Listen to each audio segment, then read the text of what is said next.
Okay, dude, it's super simple. You want to write a poem? I'm gonna show you how to write a poem. We're gonna do it together. You're gonna understand it. That's what this video is about, and it's gonna suck. The video is gonna be bad. The poem's gonna be bad. The quality is not good. I'm making this on my laptop because I found out after 2 years of thinking that the video has to be fancy, that the video doesn't have to be fancy. And also, MacBooks apparently have the same audio quality on their microphone as like a studio microphone almost. So I'm just gonna do it, and it's gonna be bad, but I'm back.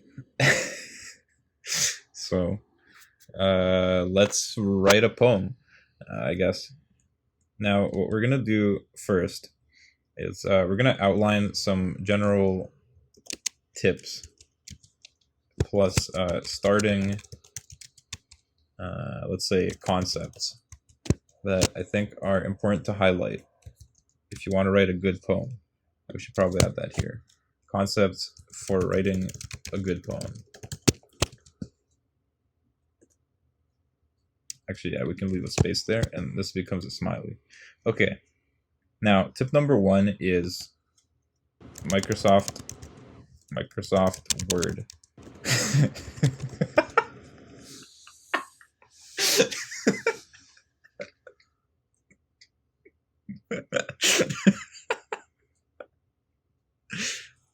All right, now. No, no, no, no.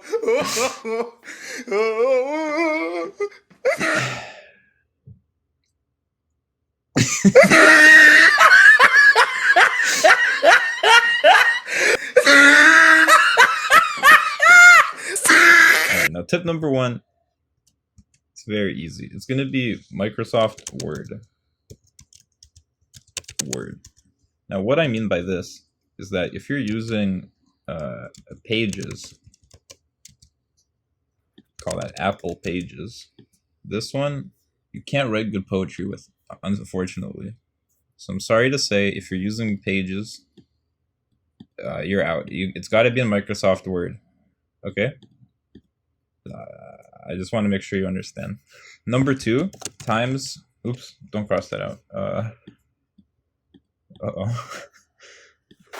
Times New Roman. Okay? If you're writing in a different font, it's not literature. All right. Number three. I mean, is there anything else? Oh yeah, process. Essentially, you can have any process you want. Everyone's process is different, but there's one good process, and that's the one that I'm going to show you right now. And that process has a few steps. So you got initial idea, then you got your drafting. I'm going to call it drafting stage. I'll explain what these are in a second. Drafting stage. Then you got what we're going to call review, and then we're going to call it, let's say, revision / editing, if you like that word. And then proofreading. We're going to put that at the end. Now, this is the process we're gonna use for making our little poem here. And let's get to it.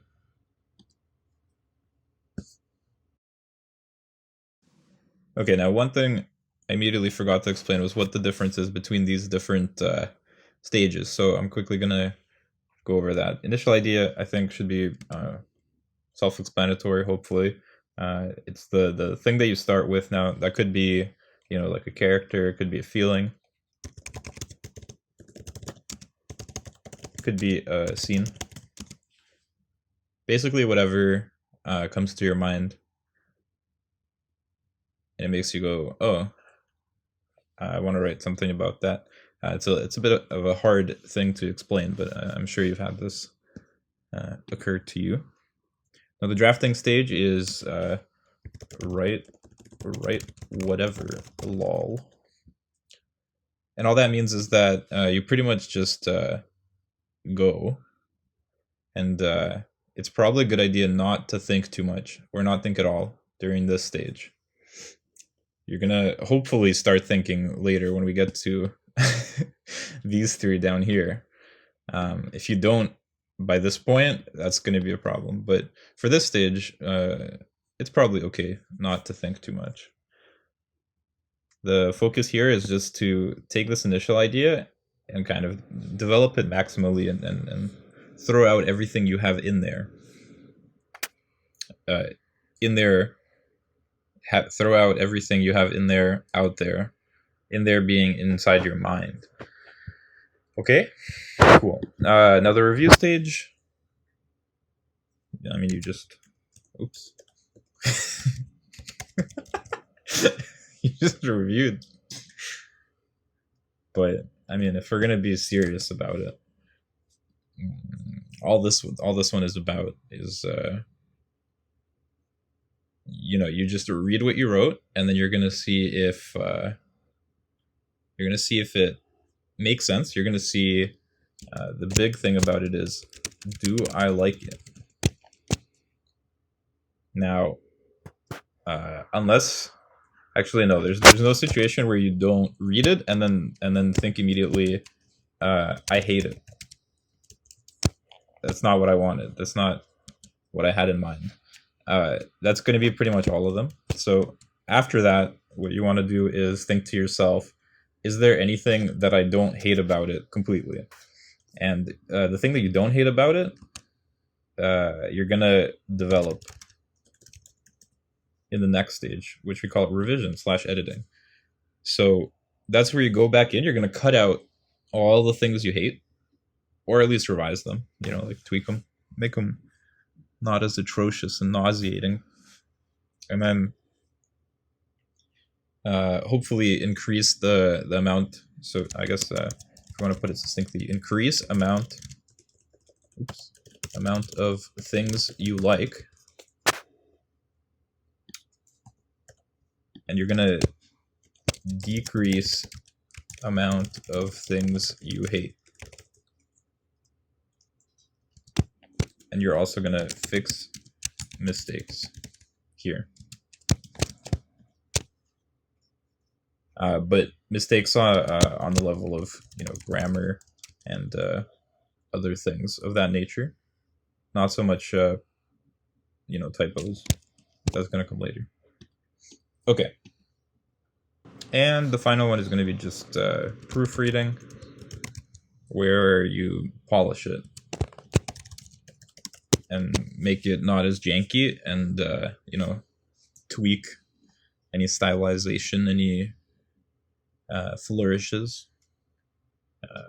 It's kind of hard to explain, but this is where you get fancy with it. This is where you add the sauce, as Ernest Hemingway once said. So add the sauce. Okay, and then of course the invisible stuff, also an important part of proofreading. Oh no, it went even more invisible. Okay, great. Okay, now we're ready to begin. See you in the next step.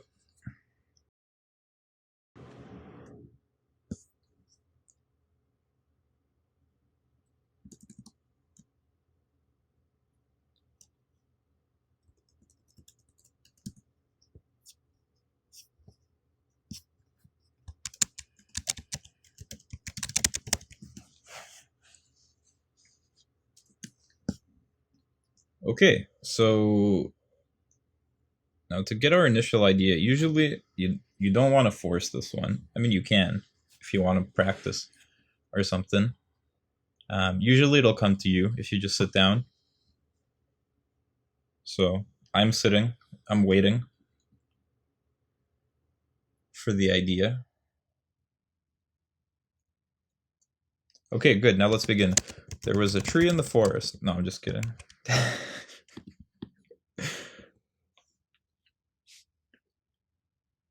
Now, I'm definitely not going to be able to do this stage.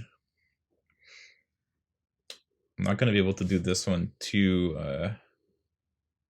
too much commentary. This one is a little bit personal. If you know what I'm saying, you gotta really get in the mood. You gotta feel it out. So um, I think we might just come back to it once I have an idea. Now, there's no right way to go about this. You basically just do whatever you're interested in. Um, I'm not going to force it, but I also don't want it to be a little bit of a meme. I don't want to do something too silly, which is kind of how it turns out if you try to push it. So that's what we're gonna do. I'm gonna go listen to some music and come back when I have an idea, and I'll explain my thoughts.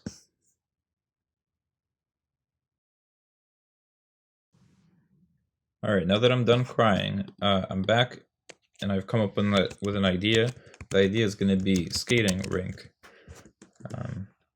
Now, if you're wondering why exactly skating rink, it's because I went skating recently, and I have probably partially related to that an idea of a skating rink in my mind, and we're going to try to work from that idea, from that image or concept or scene,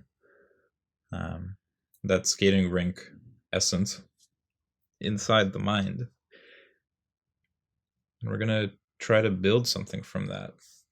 Now, of course, to you, the word skating rink, it might evoke something. I mean, there are two words also, but they might evoke something for you. Or they might not, because you can't see inside my mind.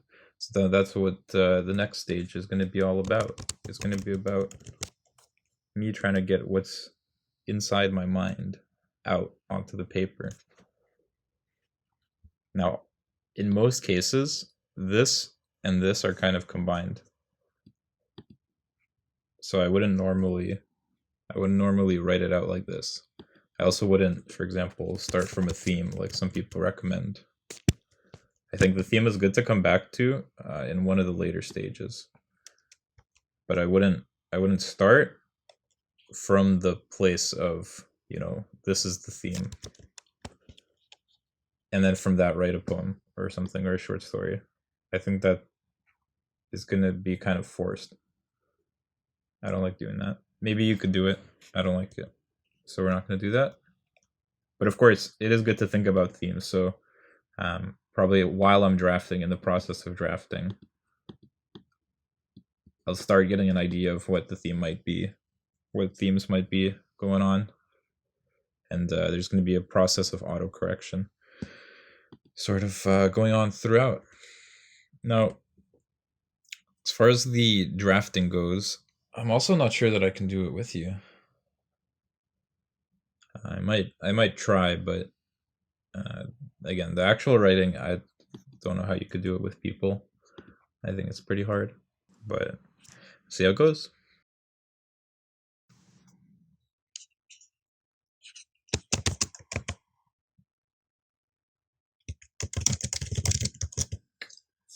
Okay, now after thinking for a little bit, what we came up with is this idea of the blades on the ice. And from here, I'm thinking.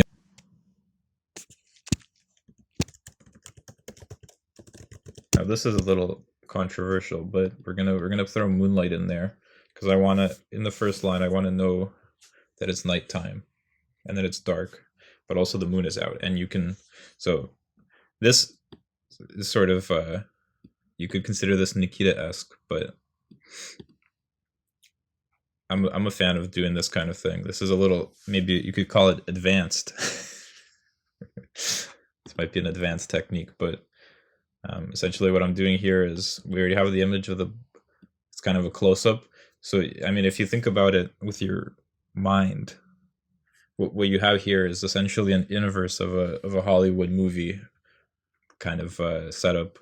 You'd have, I mean, if how do I explain this here? Okay, there's no good way to show it. I don't think. If only I could draw. Okay, maybe for next time. But essentially, what you have in a Hollywood movie is you have the kind of the distant far shot. There's a term for that. I don't remember it, but so you have the uh, kind of the far shot, and then you get closer to the subject. And what that does is it gives you the setting, right? So if you're in a sleepy seaside town, you can see the first, the sea and the town, and then from the sea town, then you get to the side of it, and further in until you get to the character, of course. So this is the opposite of it. This starts with more action, right? Like, we're not making a Hollywood movie. What you have to understand is that a Hollywood movie is like 2 hours long, and it's also a lot more about plot. And poetry does have plot, of course. I mean, it can, at least, but we have a lot less space to work with. So we're trying to make the words go far. So what we have here is we've got this kind of action packed, the blades on the ice. In 99% of situations, that's already skating. So, I mean, we've already got the skating idea pretty much on lock, right? It's implied, unless you're some sort of Ice Kingdom samurai thing going on, but unlikely, right? People are probably not going to think, all right, so somebody's cutting ice with their sword, right? Although, just not as a complete side note, what you could do with blades on the ice is also, if you've ever seen it in Japan, in the fish market, they have dudes that I remember seeing them when I was there once. They look like kind of yakuza thug guys, and they just chop the ice with these giant hatchets or whatever, right? Those big kind of meat cleavers, and they're shaving the ice because all the fish is on the ice anyway. The fish is on the ice, so that's a good idea. And that's something else you might notice. You get more ideas. Once you have one idea, they start coming in like spam. Not the meat, but in your email. Anyway, blades on the ice. All right, so we've got skating. We can check that off. We haven't gone to the rink yet, but don't worry about it. We'll get there. And then, like, this is really close. We're just seeing the blades cut the ice, so that's pretty good. That's kind of action packed. But then I also, you don't really want to end it just on that, the first line. I mean, because like, it's kind of out of context. It's like, gets your attention, but then what, right? Like, where are we? So I'm putting in the moonlight so we get a little more info about the setting. We still don't know where exactly we are, but we know what time it is, right? It is at night. And we can kind of get a feel for the high level environment, right? That it's, you can see the moon, right? There's moonlight. The moon is out. You're outdoors, obviously, right? It's not like a indoor skating rink. Okay. So that's so far what we have. Now, what I'm thinking as I look at this, I'm trying to figure out where to go with it, I thought of the word pirouette, which I'm not even sure is. I don't really know what that word means, but that's a pretty word. So we're gonna quickly Google it and see. Pirouette. Nope, misspelled it. Aha. But is it used in figure skating? Ah. Okay, okay.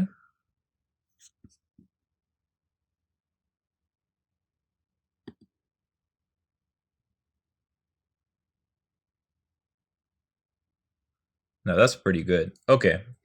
So we're going to use the word pirouette. That's what we found out. Pirouette. All right, poem's done. Thanks for watching.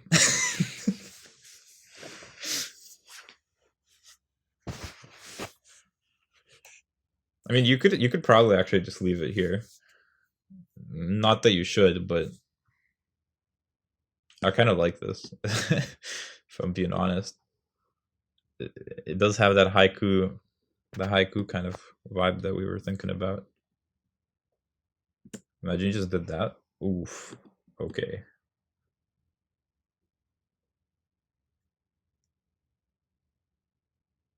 I mean, that's I like that. Yeah, I mean, what we might do is we might not leave it like this, but add like a thesis to it, like a concluding something more thematic. Because what we have here, if you think about it with your mind, what we have here is this image, kind of a close up.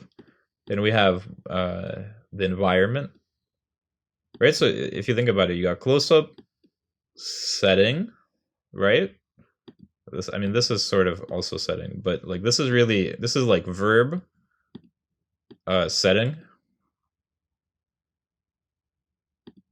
Okay, maybe verb is not the right. It's implied action, setting, right, and then subject, like the character. So really, this is like you've got a full scene here already. It's a little bit vague, a little bit hazy, like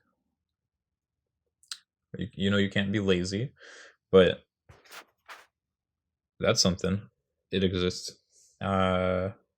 But what it's missing is a meaning, like a theme, because this is all imagery. So we've got all the imagery. Now we just need like a why, right? Why is this happening? Why does that exist?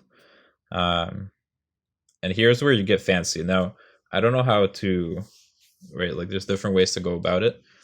This step I find difficult to explain. You just kind of do it. You got to figure out why. And the way I like to approach this is you figure out the why, not really by thinking about it, by saying something that sounds deep. Now, that might, I mean, this probably sounds stupid now that I think about it, but like, it is what you're doing. And then you got to tweak it to make sure it fits. But like here, I'll show you. I don't know how else to explain it. Like, okay, one way you could do it is like, check this out. You could do the skater spinning for no reason. There you go, bang. So that's certified deep. And I'm already, so yeah, I'm actually skipping. Like, scratch that. I'm not doing it so rigidly. Okay, because I'm kind of I'm on the proofreading stage already. We're sort of skipping, and that's one thing to remember is if we go back to this, it doesn't have to be this linear, right? Like this is just kind of the things you got to do. Like you're building a house, right? The house has to have walls, it has to have a roof, but you don't necessarily have to build all of the walls and then the roof, right? Like you could, that makes sense. You probably want to do it like that. Like generally, and certainly you need some walls before you have a roof, but that's my cat if you're wondering. But yeah, so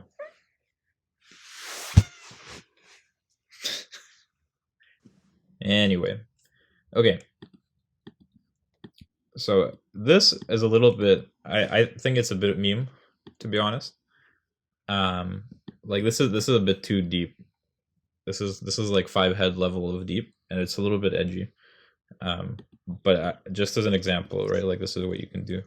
Like this works. I just think it's a bit cringe, but like it works. And the reason it works is because, right, we're connecting to this idea of pirouette.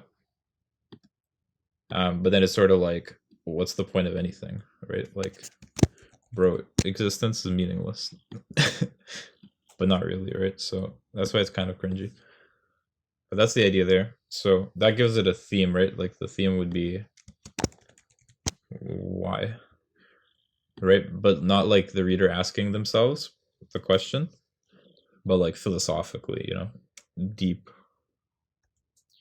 But we're not going to do that one. We're going to do something better. Also, one other thing to keep in mind for this kind of thing, in my opinion, is that you want it to be like, you basically want it to have a nice rhythm, because what you have here, right, blades on the ice, so this kind of sets a rhythm. Not to get, I mean, like you can get super galaxy brain with this. I don't want to, like I can't explain everything,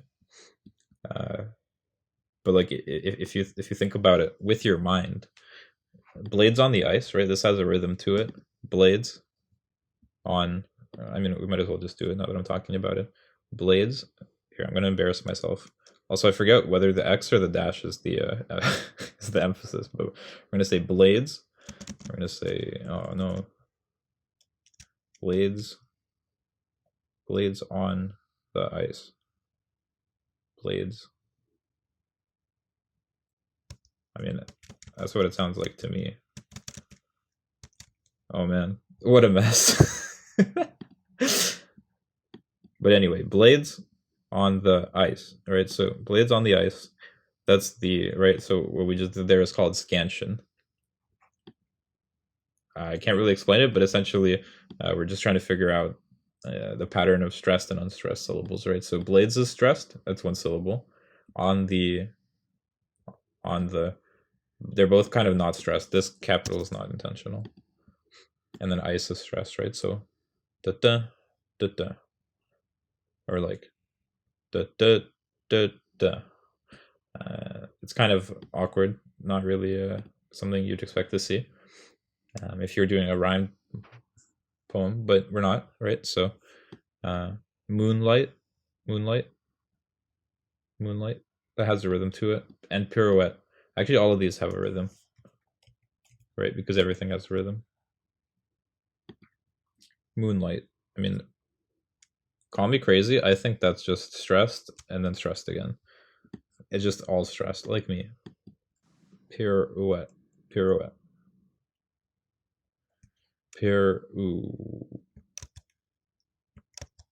pirouette. All right, so we've got a rhythm, and actually what we have here is, if you get rid of these crazy periods, da da da da da da da da da. Like obviously it doesn't sound like that, but I'm trying to sound it out of in my head. Blades on the ice, moonlight, pirouette. Like this is not. It's got a rhythmic quality to it, but it's not a rhythm. So what we want the last thing to do here is to actually make it sound good, right? So you read it and you're satisfied, so it sounds nice. Which means like essentially these kind of have set the idea rhythmically, and then we want something that gives it a little bit of oomph, right? Something to complete the rhythm, or to put these little pieces together. Kind of like the content of it is going to be doing too, right? Because you got the theme,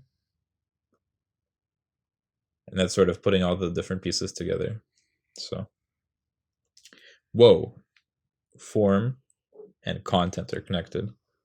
Somebody write that down. That's crazy. Okay. Okay, now call me crazy. We're gonna cold fish swimming in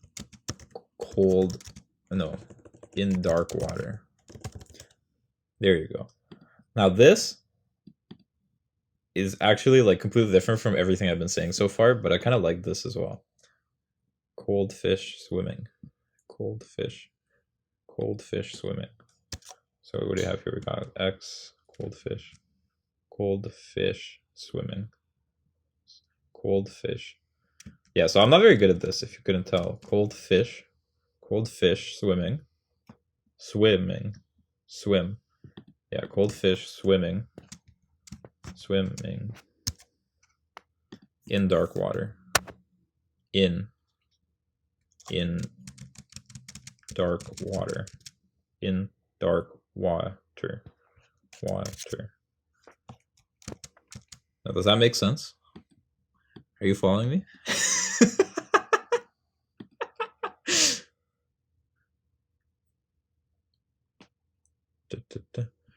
Yeah, so I think that's pretty sick, because you can see this. We got that kind of imitated here.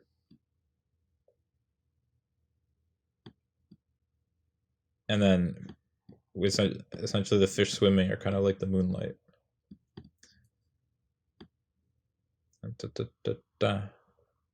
Yeah, so we've got, I don't know, maybe that doesn't make any sense, but it sounds nice, doesn't it? Let's rewrite that without blades on the ice. Moonlight. It's got to be lowercase. We're writing modern poetry. Actually, this entire thing might suffer from being too capitalized.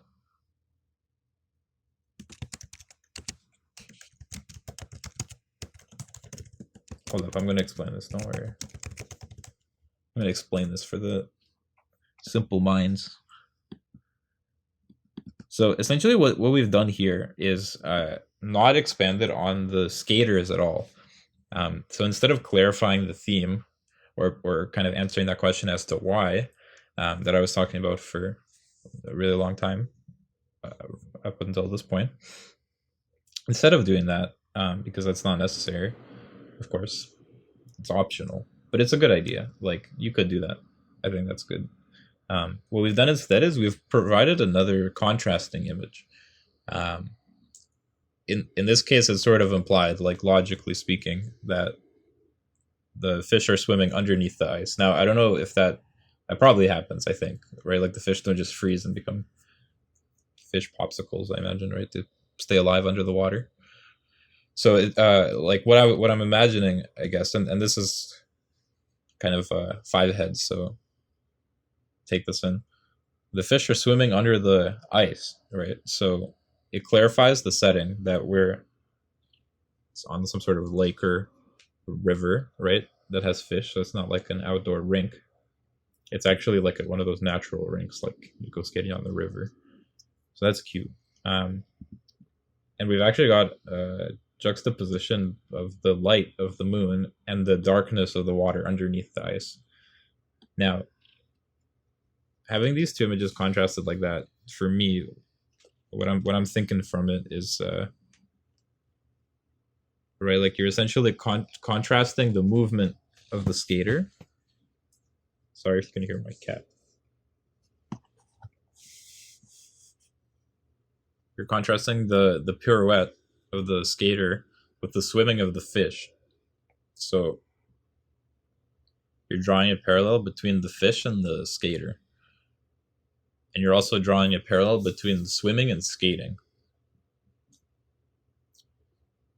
Right? Like, it's one is moving on top of a substance and one is moving through a substance. But they both are moving. And then there's also a contrast between the moonlight on top of the ice, right? And it's almost, you can imagine the light reflecting off the ice, right? And giving it a nice little, like a sheen to it, like a icy sheen. And then you've got the darkness of the water, which has this kind of primordial quality to it, like a subconscious. So what you end up getting is a cool dynamic effect where all of the different contrasts kind of expand everything. So instead of, like we've only got what 1, 2, 3, 4, 5, 6, 7, 8, 9, 10, 11, 12 words, right? That's 3 words. If you divide the 12 by 4. I don't know why I thought of that, but anyway. And so that's very few words, is what I'm saying. And you need those words to go very far. And now, while we don't answer explicitly why any of this matters, it's actually very interesting because there's a lot going on, and the mind is intuitively, right, like you read this and your mind starts working out why on its own, right? It's trying to put together the puzzle, and there's these 2 pieces of the puzzle, right? You're kind of the above the ice and below the ice, right? And those 2 things, the poem is saying, are connected, especially because you've got the semicolon in there. So it's almost like 2 sentences or 2 halves, and in that sense, it actually is like we still retained the haiku format, loosely, or at least the feeling, or at least the feeling of haiku. So that's neat. Blades on the ice, moonlight, pirouette, cold fish swimming in dark water. Yeah, I like that. Like this, there's something about this sounds a bit clunky. It's just kind of too. It's a bit rough. Blades on the ice. Moon. I mean, but I like the parentheses because this is all. It almost is like the moon, right? Visually, if you think about it, right? Like it's the moon, and then the moonlight is coming from the moon. And I mean, of course, the average reader wouldn't think of it that deep, but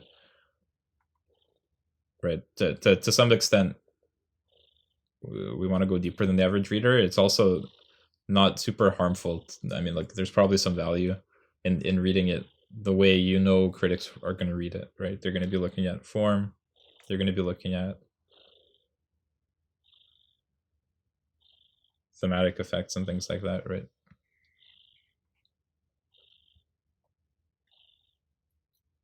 Not that you should write for them, of course, but it's good to keep in mind. And I mean, those are the elements of a poem, so like you do have that there.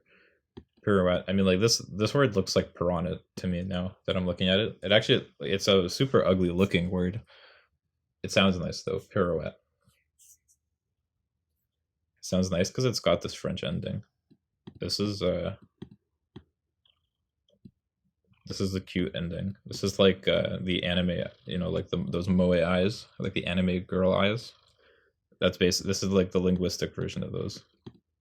The only exception to that, sorry, this is like a super tangent, but the only exception to that is the word towelette.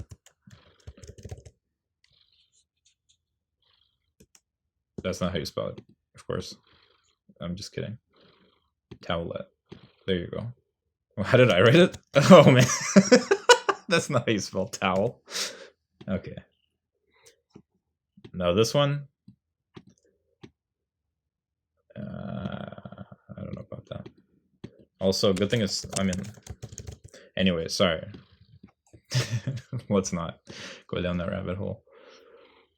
Plays on the ice, moonlight, pirouette, cold fish swimming in dark water.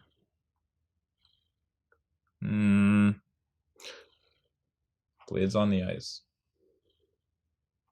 Well, it's a bit simple. Like, yeah, you could just leave it like this.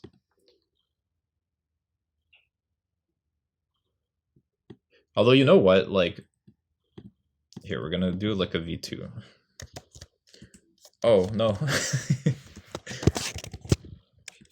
You know how, like, you got artists and then duplicate the thing and then they do a V2? We're gonna do that. So we're gonna do Blades on the Ice, Moonlight. Now, take this in. We're gonna remove this word and we're gonna just write what it means.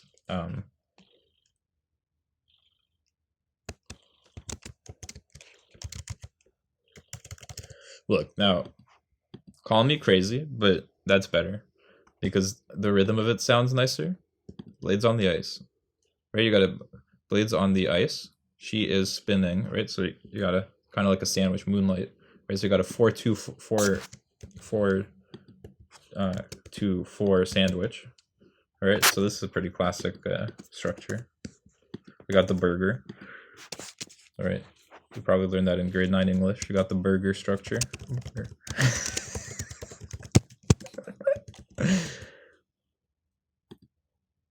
All right, so you put a green check mark there. That's this one. That's a B+ at best.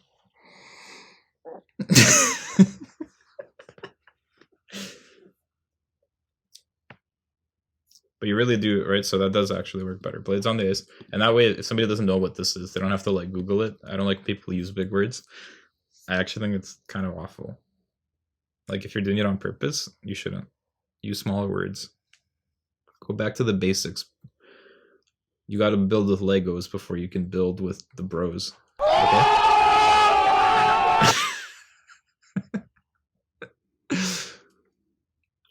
Right, and then so what you also have here is she is spinning. She is spinning. Cold fish swimming. Now this sounds like, call me crazy, because you got the sh and you got this ish. She is and the ish, like, I don't know. I'm making connections, okay? We're gonna find out who the killer is. But these two things are similar. And also, of course, you got the ing, the easy rhyme on the ending. But this also makes the juxtaposition of the spinning and the swimming more obvious for the simple mind. Cold fish swimming, 4244 in dark water. Dude, okay. Now it turns out this was not even a burger structure. I had it completely twisted. This is the super famous tower structure. That's even better. So I mean that just explains everything. So we definitely we want to keep it like this. Blades on the ice, moonlight. She is spinning. Cold fish swimming in dark water. Now, what you gotta do is you gotta make the waters plural. And the reason you gotta do that is because it sounds nicer for one, because we've already got blades. We got this zzz and the S sound going on here, right? So, sorry, my cat started attacking the cord. I had to subdue my cat. Whew. Okay, so what we've got here is a lot of S's, like I was saying. She is spinning, cold fish swimming in dark water. Yeah, it just sounds nicer. I mean, like, I can't give you a formula for it, but think about it. Also, the plural of things, right? Like, I'm just making this up, but if you think about it with your mind, the plural of things is like more than the singular form, obviously, right? And that makes it more complicated, right? Like leaf versus leaves. The one is clearer, right? Like if you have a leaf, that's clear. It means leaf. But then if you have leaves, it's more complicated. If you have leaves, it's more complicated because there's so many of them.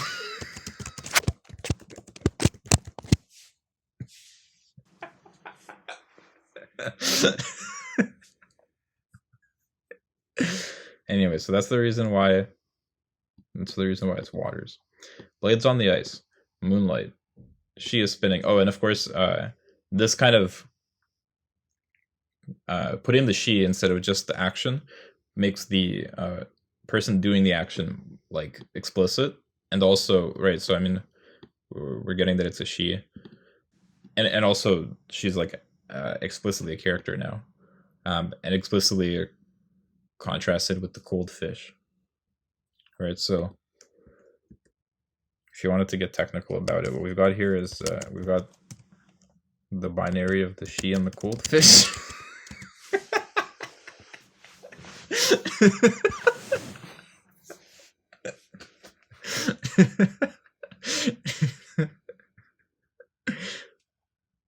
Yeah, so you got the she cold fish binary.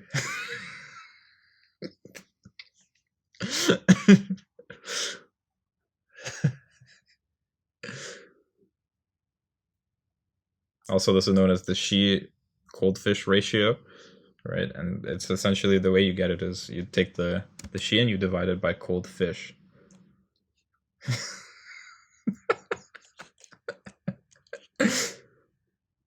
And usually that produces a result of spinning over swimming in dark waters.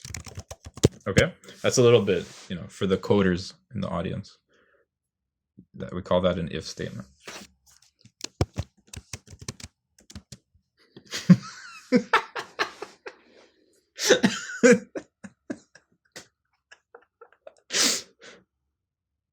All right, well there you have it. So this is, well, I mean, let's take another look at this one real quick just before we call it a day.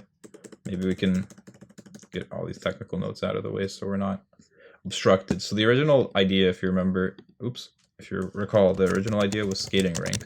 That can actually be the title of the poem. Even though, I mean, it's not on a rink. So you see we've drifted away from our original idea, which is fine. That's legal. But we do need to pick a better title, so we can keep skating. Actually, this is an interesting crash course on titling, right? So skating. Actually, we can just call it skating. That's pretty good. All right. So we got a poem called Skating. And the poem is Blades on the ice, moonlight.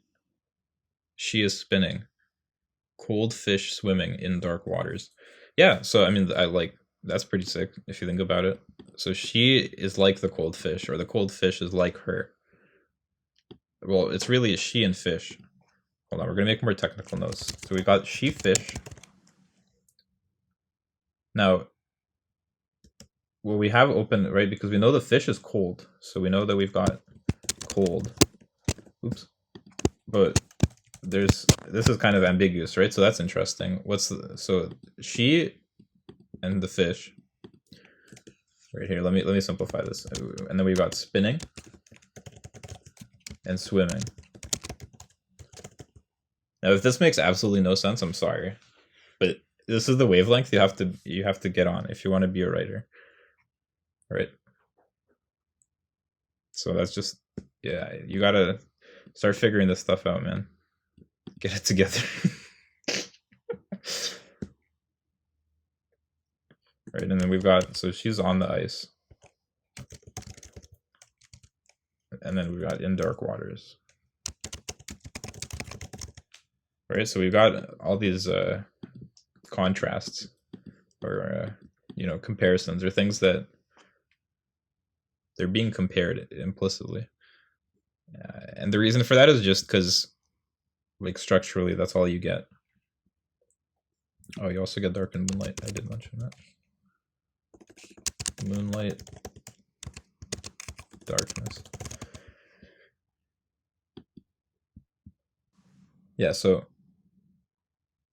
that's why it's interesting, right? Like, actually, there's very little going on, but this is, we call this a sparse poem, right? This is a sparse poem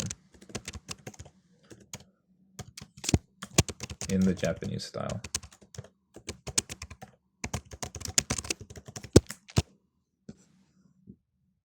So that's why it's so minimal, but it works, doesn't it? Right? Like, you can see that there's a lot going on here.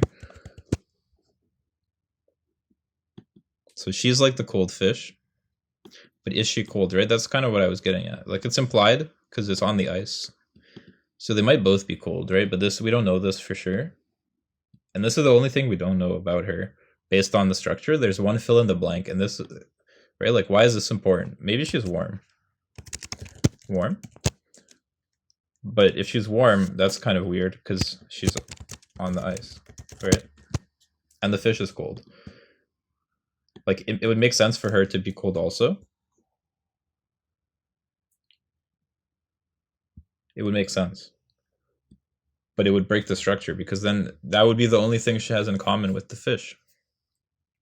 Because everything in every other way, she is unlike the fish. Right? So logically, she should be unlike the fish in that she's warm, but she's on the ice. Right? So hopefully you're following me. Hopefully, no, I'm not going to say it. Yeah, so I mean, I don't know that I want to change anything else. I did kind of stealthily. I added this period here, so this is kind of what I was talking about in the proofreading stage. I guess I already perceived that the work was at its end. So, but if you look at it grammatically, right, or like structure wise, this is a sentence fragment. That's just an image. This is literally just a one word, but I suppose right, it's also a sentence fragment. We actually get the first sentence here. Right, she is spinning.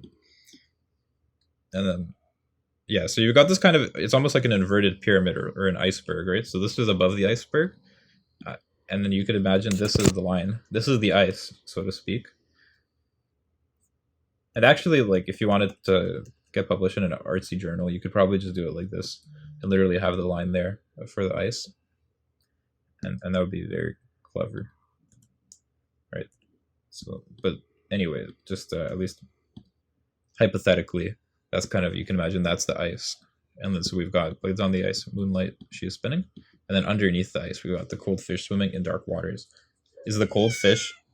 Did you hear this cat? Did you hear her?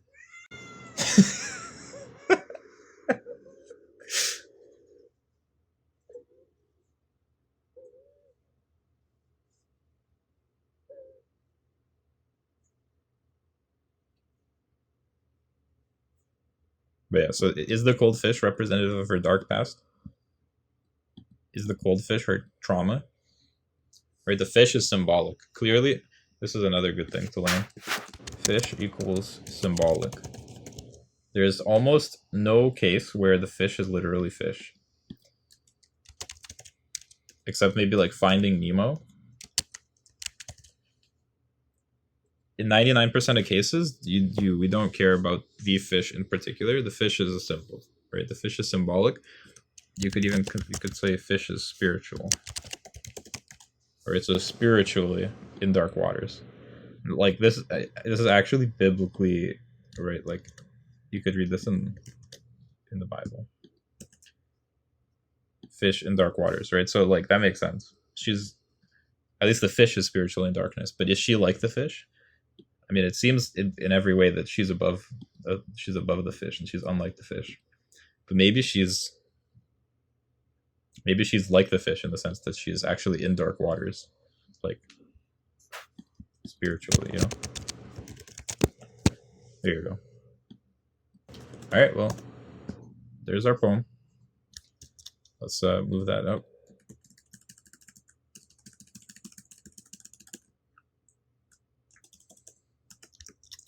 There you go. So there's our poem.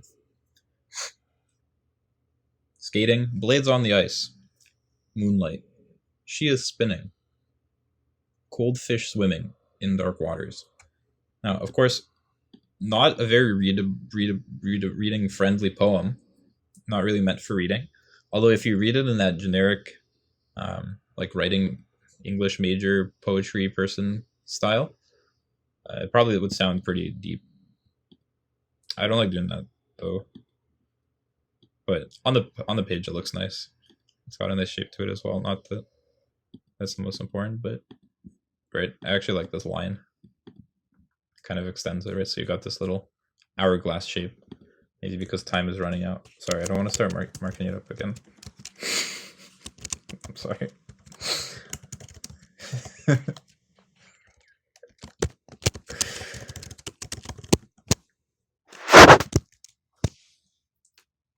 Okay. Now, if you wanted to write like a fan fiction about this, cold fish.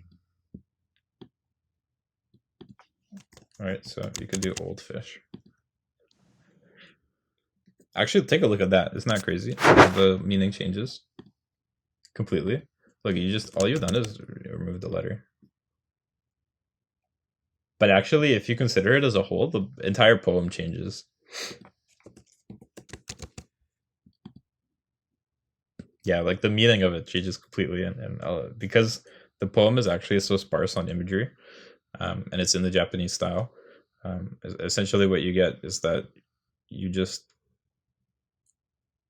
are receiving most of the information about the scene and the context from implied. So if you change one of the very few things you already have, the implications, right, the network of relationships changes. Whew. Okay. So there's the poem. Hopefully that's interesting. You can rate this poem like on a scale of 1 in the comments if you'd like. Right, and that gives it a nice little gradient of 0.0 to 1. Right, so if you liked it, I guess you could give it a 1. Anyway, thanks for listening. If you guys want to, I noticed you guys were sharing the poems. Also, thanks everyone for subscribing. Probably should have said that at the beginning. I think it's crazy that so many of you subscribed, and I appreciate it a lot. And I want to keep making videos, but as you can see, it's terribly difficult for me to take my gigantic brain and squeeze it into one small video. But hopefully that's interesting. Hopefully I'll make more videos if you guys want me to. Maybe you could help me with some topics. and some general feedback on what you thought. But there you have it. That's how you write a poem. Make sure to do it on Times New Roman, like we did. All right, take it easy. Peace.